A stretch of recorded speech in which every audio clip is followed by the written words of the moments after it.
بسم الله. شوفوا حبة الرز كيف.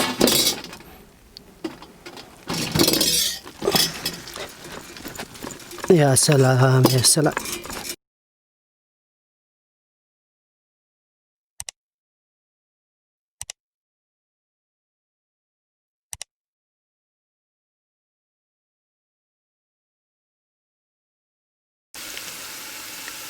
السلام عليكم ورحمة الله وبركاته. طريقة عمل ألذ مضغوط لحم على أجواء الريف.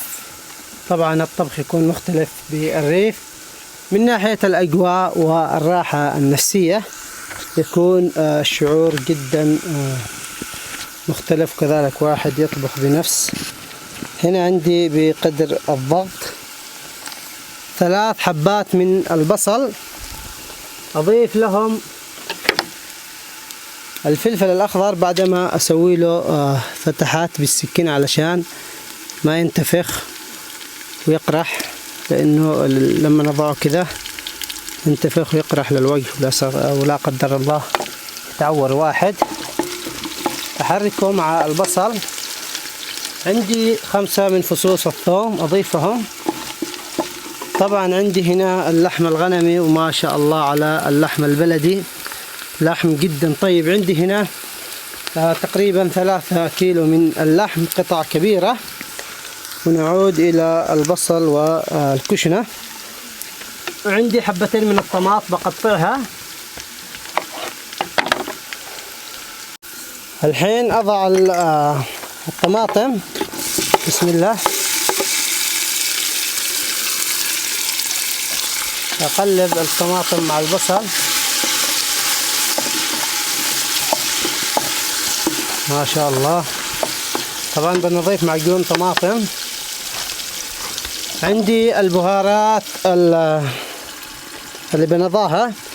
عندي هنا ملعقة صغيرة من الفلفل الأسود، ملعقة صغيرة من الكمون، ملعقة صغيرة من البهارات المشكلة، بحط لكم الرابط كيف تركبوها. ملعقة صغيرة كذلك من الكزبرة، نص ملعقة من الفلفل الأسود الحب، أو تقريبا 15 حبة كذا. عندي هنا 8 حبات من الهيل. أوراق الشيبة ممكن تستغنوا عنها، أوراق الغار. 3 من أعواد القرفة، نص ملعقة صغيرة من الكزبرة الحب. عندي ملعقة صغيرة بابريكا حلوة، وعندي ملعقة صغيرة من الكركم. أضعهم كلهم على الكشنة. بضيف ملعقتين كبيرة من معجون الطماطم. أقلب الكشنة كلها مع بعض وأخليها تتسبك جيدا. هذا ألذ مضغوط، ممكن تجربوه. طبعا الملح بنضيفها آخر شيء بعد ما يستوي اللحم، علشان ما يمسك يكون قاسي، لأنه اللحم لما نضع له الملح في البداية يخلو قاسي. الأفضل نضيفه قبل ما نضع الرز. هنا شوفوا ما شاء الله على كشنة مسبكة. يا سلام يا سلام. الحين أضع اللحم. بسم الله.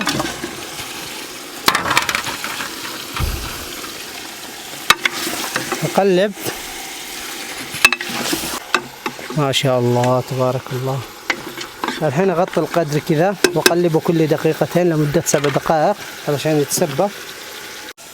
أما بالنسبة للرز، هنا عندي 6 أكواب، بغسلهم ونقعهم لمدة ساعة بماء دافئ والقليل من الملح. فائدة الملح إنه ما يتكسر وقت الطبخ وحبته تطول. هذا كل شيء عن الرز. الحين أغسله ونقعه إن شاء الله. طبعا ملاحظة، اسم الرز هذا باليمن اللي استخدمه اسمه الفائق، أو ممكن تستخدموا الربان أو الفخامة، كلها تؤدي إلى نفس النتيجة. بالسعودية ممكن تستخدموا انديه جيت كلاسيك عنبر، أو تلدا، أو أبو كاس عنبر، نفس الرز. الحين هنا بعد ما تسبك لمدة 7 دقائق، ما شاء الله شوفوا كيف ما شاء الله الأجواء جدا طيبة. إن شاء الله ربي يرحمنا بالمطر. الحين أضيف الماء الساخن، وبعد كذا أكتمه لمدة 35 دقيقة. هذا في حال إن الذبيحة صغيرة. في حال إن الذبيحة عمره كبير نضغطه لمدة 45 دقيقة. نغمره بالماء الكامل. هذا كفايته. شوفوا ما شاء الله. الحين خلاص اضغطه وخلي النار عالية أول ما يبدأ يصفر، بعد كذا أنقص النار للوسط.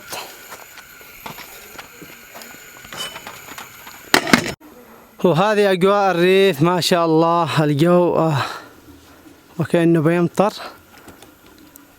هنا السحاب تتجمع، شوفوا ما شاء الله. هذه شجرة السدر ما شاء الله. أجواء جدا جميلة. نحن الحين في فصل الشتاء. الحين هذا نهاية فصل الصيف ودخلنا في فصل الشتاء. هذه أشجار البن ما شاء الله. هنا ما شاء الله بعد ما فتحنا عليها طبعا اللحم مستوي. أضع هنا ملعقة كبيرة من الملح، ملعقة وشوي.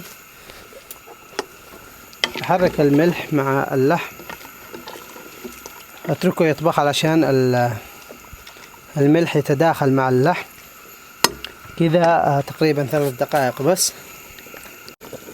الحين بسم الله نضع الرز بعد ما صفيناه.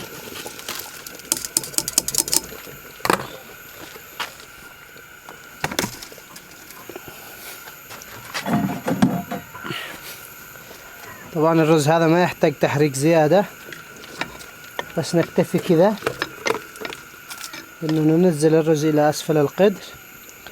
طبعا يكون ارتفاع المشي بسيط جدا، خاصة في الرز العنبر، تقريبا من 1.5 سم الى 2 سم فقط. شوفوا اذا ملاحظين هنا الرز قريب جدا من الماء. هذا كفاية، ما يحتاج زيادة ابدا. اذا ملاحظين الرز شوفوا كيف هذا الماء كفايته.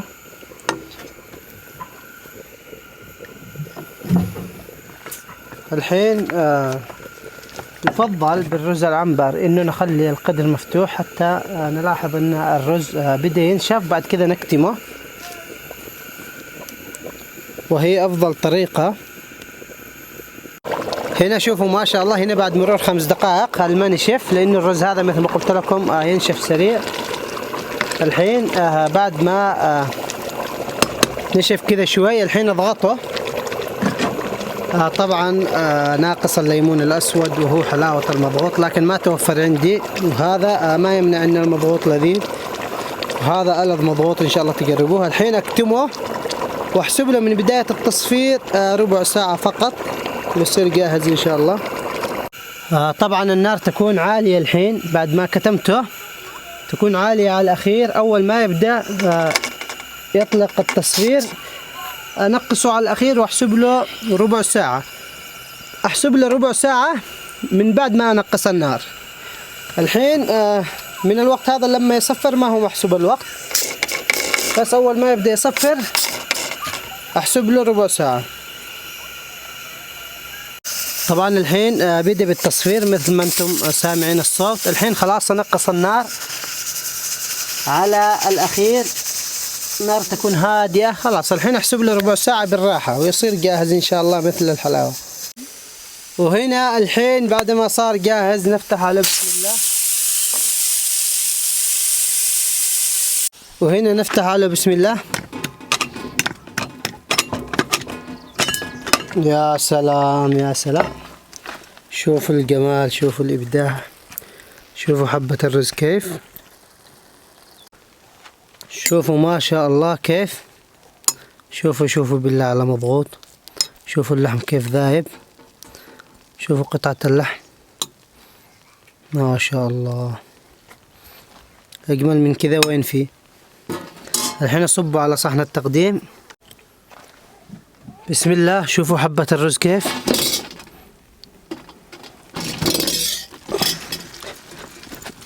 يا سلام يا سلام.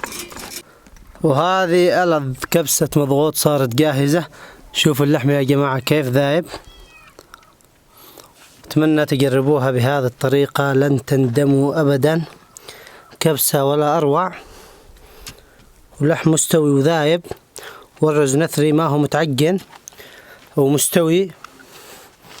هذه كبسة المضغوط لهذا اليوم، أتمنى تجربوها ولا تنسوا دعم القناة.